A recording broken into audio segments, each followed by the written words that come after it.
করোনায় ১৩ জেলায় আরও ১১০ জনের মৃত্যু। রাজশাহী ও খুলনায় সংক্রমণ বাড়ছে।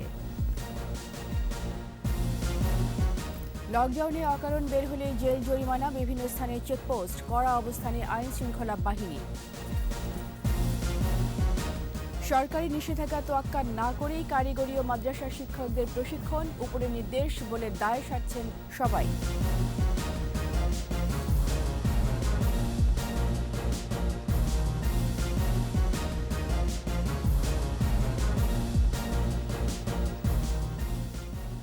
শুনছিলেন ফার্স্ট সিকিউরিটি ইসলামী ব্যাংক লিমিটেড সংবাদ শিরোনাম। আমন্ত্রণ দুপুর ২টার ২১ সংবাদে, সাথে আছি রীতা চৌধুরী।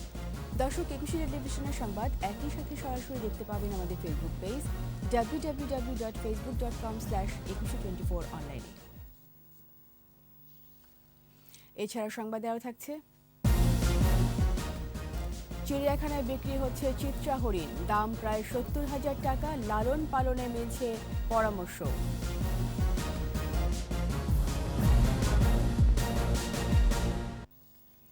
করোনা ও করোনা উপসর্গ নিয়ে রাজশাহী, খুলনা সহ ১৩ জেলায় একদিনে এখন পর্যন্ত ১১০ জনের মৃত্যু হয়েছে। রাজশাহী ও খুলনায় শনাক্তের হার বেড়েছে। বিভিন্ন জেলায় মৃত্যুও বাড়ছে প্রতিদিন। ২১-এর প্রতিনিধিদের সহায়তায় রত্না জামানের রিপোর্ট। খুলনা বিভাগে গত ২৪ ঘন্টায় করোনায় সর্বোচ্চ মৃত্যুর রেকর্ড ৩২ জন। নতুন করে বিভাগে শনাক্ত হয়েছে ১,৩০৪ জন। এ নিয়ে করোনা সংক্রমণের শুরু থেকে এ পর্যন্ত বিভাগের ১০ জেলায় মোট শনাক্ত হয়েছে ৬০,৫৬৪ জন, আর আক্রান্ত হয়ে মারা গেছেন ১,২১৪ জন। করোনায় কুষ্টিয়ায় ১৩ জনের মৃত্যু হয়েছে, এর মধ্যে উপসর্গ নিয়ে মারা গেছেন ৬ জন। ঝিনাইদহে করোনায় ২ জন ও উপসর্গে মৃত্যু ৪ জনের। নতুন আক্রান্ত ১১৩ জন। চুয়াডাঙ্গায় ৪ জন করোনায় ও ৪ জন উপসর্গে মারা গেছেন। আক্রান্তের হার ৩৮.৬৮%। সাতক্ষীরায় করোনা আক্রান্ত ৫ জনের মৃত্যু হয়েছে। এ জেলায় শনাক্তের হার ৪০%। রাজশাহী মেডিকেল কলেজ হাসপাতালের কোভিড ইউনিটে ২৪ ঘন্টায় আরও ১২ জনের মৃত্যু হয়েছে। এদের মধ্যে একজনের করোনা পজিটিভ ছিল, বাকিরা মারা যান উপসর্গ নিয়ে। মৃত ৬ জনের বাড়ি রাজশাহী। এছাড়া চাঁপাইনবাবগঞ্জের ৩ জন, নাটোরের ১ জন, নওগাঁর ১ জন ও পাবনার ১ জন। করোনায় বগুড়ায় মারা গেছেন ৬ জন। জেলায় আক্রান্তের হার ৩৬.১%।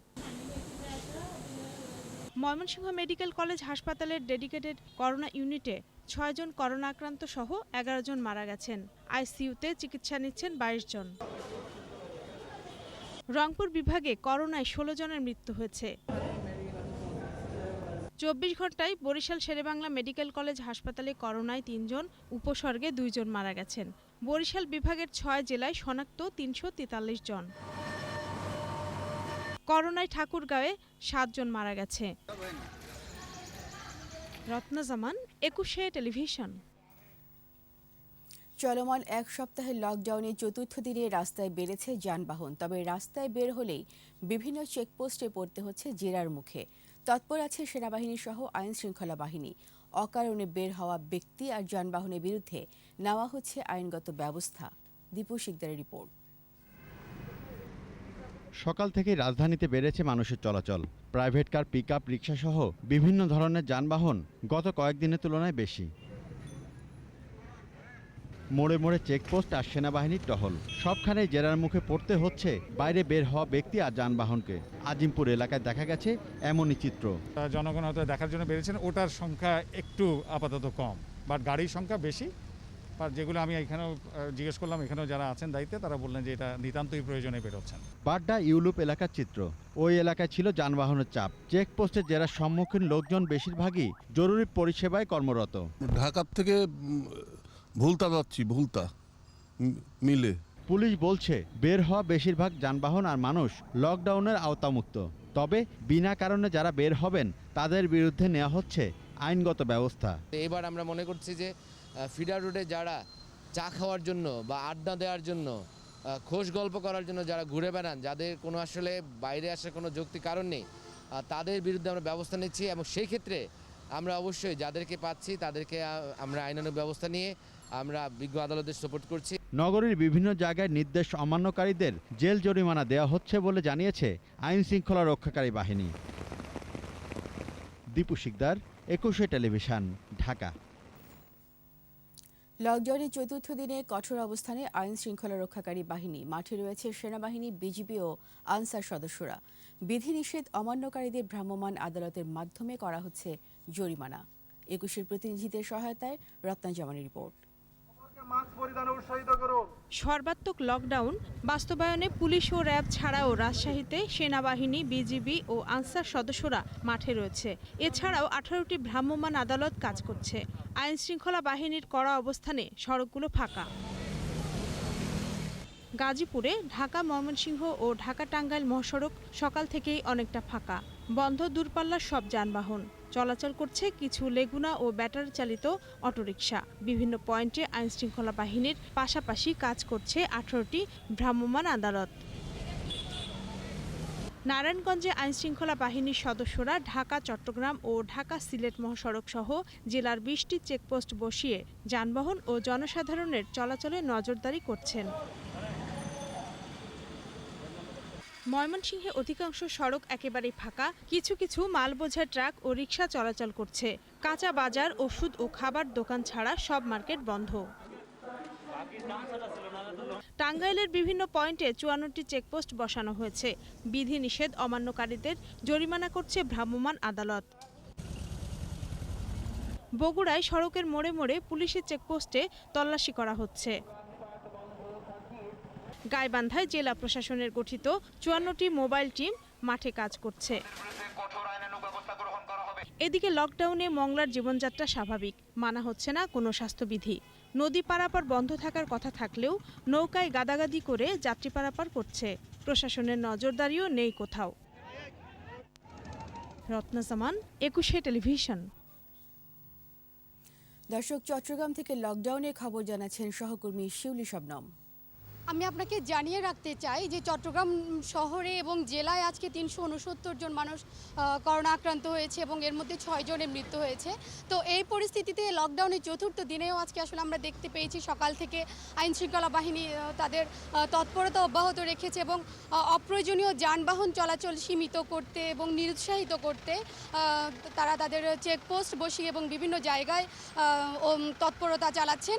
এবং আমরা নগর জুড়ে দেখতে পেয়েছি আসলে শুধুমাত্র পণ্যবাহী গাড়ি ছাড়া এবং কিছু সীমিত সংখ্যক ব্যক্তিগত যানবাহন ছাড়া তেমন কোনো যানবাহন চলাচল করছে না এবং অনেকটা ফাঁকা নগরীতে পরিণত হয়েছে। আইন অমান্যকারীদের বিরুদ্ধে বিভিন্ন অর্থদণ্ড সহ বিভিন্ন মামলা দেওয়ার কাজ আজকেও চলমান রয়েছে এবং আমরা বিভিন্ন মোড়ে মোড়ে দেখতে পেয়েছি প্রশাসনের উদ্যোগে বিভিন্ন স্বেচ্ছাসেবক টিম হ্যান্ডমাইকে বিভিন্ন রকম ঘোষণা দিচ্ছেন যাতে জনসাধারণ প্রয়োজন ছাড়া ঘরের বাইরে বের না হন।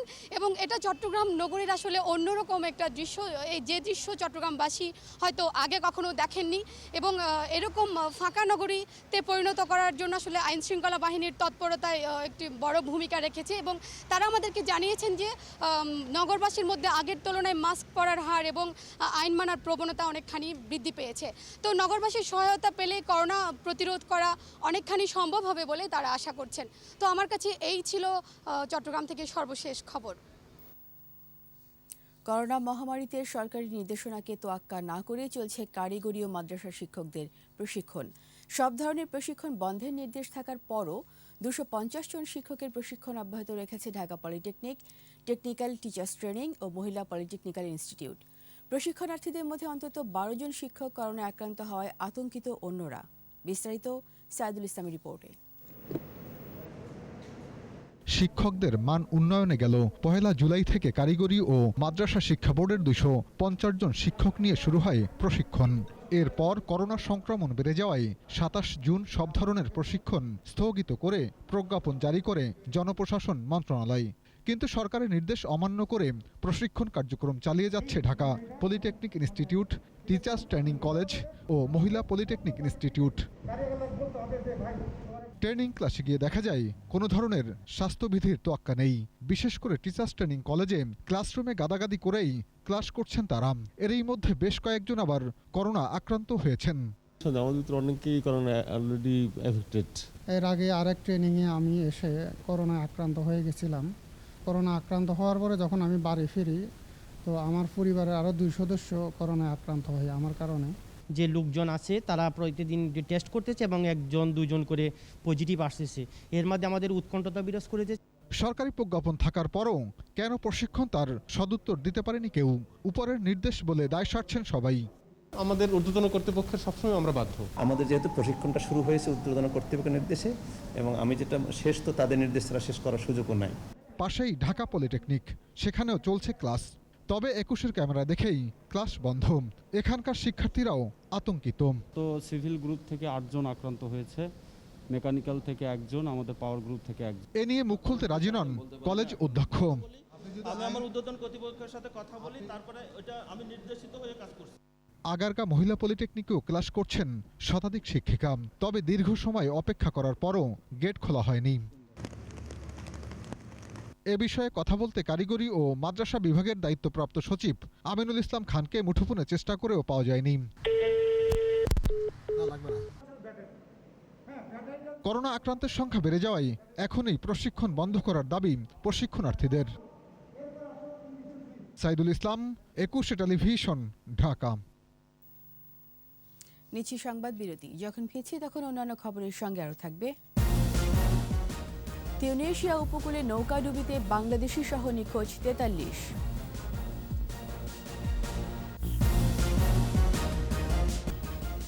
আবার আমন্ত্রণ দুপুর 2টার 21 সংবাদে। করোনার তৃতীয় ঢেউয়ে ভুগতে থাকা দক্ষিণ আফ্রিকায় গেল 24 ঘন্টায় 26,000-এর বেশি আক্রান্ত হয়েছে।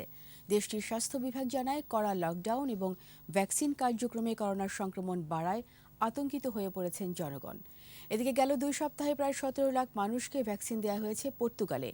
যুক্তরাষ্ট্রে এ পর্যন্ত টিকা দেওয়া হয়েছে 32,99,70,000-এর বেশি। আর ইউক্রেনে ভ্যাকসিন দেওয়ার পরপরই এক রোগীর মৃত্যুর ঘটনায় তদন্ত শুরু হয়েছে। মালয়েশিয়াতে সোমবার নাগাদ 10 লাখ ভ্যাকসিন পাঠাচ্ছে যুক্তরাষ্ট্র। ইরানের প্রেসিডেন্ট হাসান রুহানি জানান, ডেল্টা ধরনের কারণে দেশটিতে পঞ্চম তরঙ্গের ভয়াবহতা দেখা দিতে পারে বলে আশঙ্কা রয়েছে। অপরদিকে ভারতে নতুন করে 44,000-এর বেশি মানুষ সংক্রমিত হয়েছে। আর গেল 24 ঘন্টায় মারা গেছেন 738। মহারাষ্ট্রে একদিনে 8 লাখের বেশি মানুষ ভ্যাকসিন পেয়েছেন। তবে ভ্যাকসিন সংকটে আছে আসাম।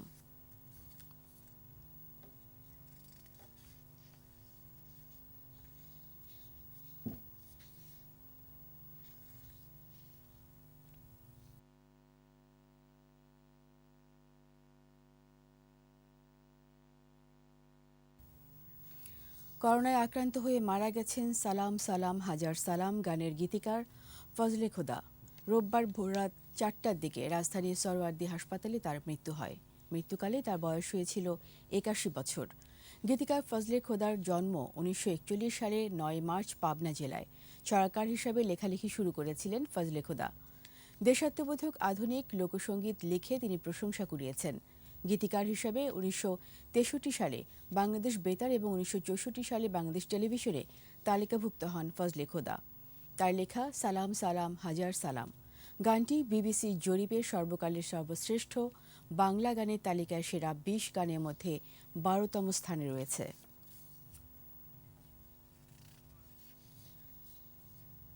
চিত্রা হরিণ বিক্রি শুরু করেছে জাতীয় চিড়িয়াখানা কর্তৃপক্ষ। এরই মধ্যে 70,000 টাকা করে 25টি হরিণ বিক্রি হয়েছে। হরিণ লালন পালনে আগ্রহীরা চিড়িয়াখানা থেকে কিনে নিতে পারবেন। হরিণের খাওয়া দাওয়া ও চিকিৎসার জন্য যে কোনো ধরনের পরামর্শ দেবে চিড়িয়াখানা। মাহমুদ হাসানের রিপোর্ট। জাতীয় চিড়িয়াখানায় ঢুকলেই দেখা মিলবে চিত্রা হরিণের। গায়ের ফুটফুট চিহ্ন আর মায়াবী চাহনি মন কাড়ে সবার। চিড়িয়াখানায় চিত্রা হরিণের 3টি শেড। গেল কয়েক বছরে তাদের প্রজননে শেডগুলো এখন ধারণ ক্ষমতার বাইরে চলে যাচ্ছে। এমন অবস্থায় হরিণ বিক্রি শুরু করেছে কর্তৃপক্ষ।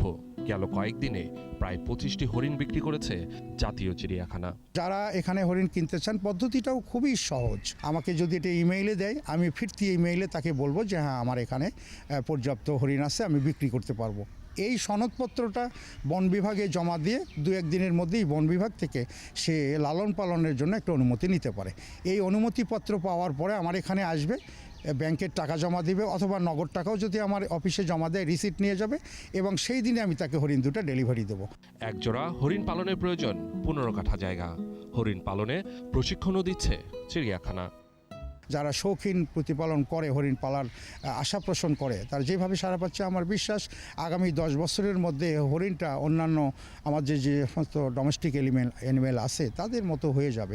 করোনা সংক্রমণ বেড়ে যাওয়ায় সরকার ঘোষিত বিধিনিষেধের কারণে 4 মাস ধরে চিড়িয়াখানায় দর্শনার্থীদের প্রবেশ বন্ধ। এর ফলে স্বাভাবিক বন্য পরিবেশে বেড়ে উঠছে সব প্রাণী। প্রজনন বৃদ্ধি পাওয়ায় ধারণ ক্ষমতার অতিরিক্ত প্রাণী বিক্রির সিদ্ধান্ত নেয় চিড়িয়াখানা কর্তৃপক্ষ। মাহমুদ হাসান, 21 টেলিভিশন, ঢাকা।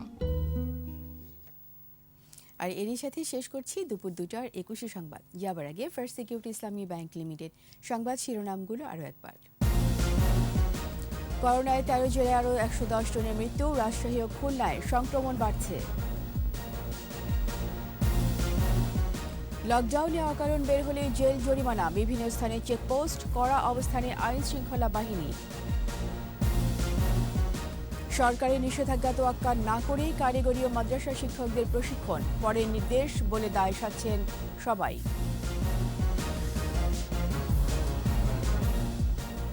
সবশেষ খবর জানতে ডায়াল করুন 202 নম্বরে আর ভিজিট করুন 21-tv.com এই ওয়েবসাইটে। এছাড়া ফেসবুকে লগ ইন করতে পারেন facebook.com/2124 অনলাইনে।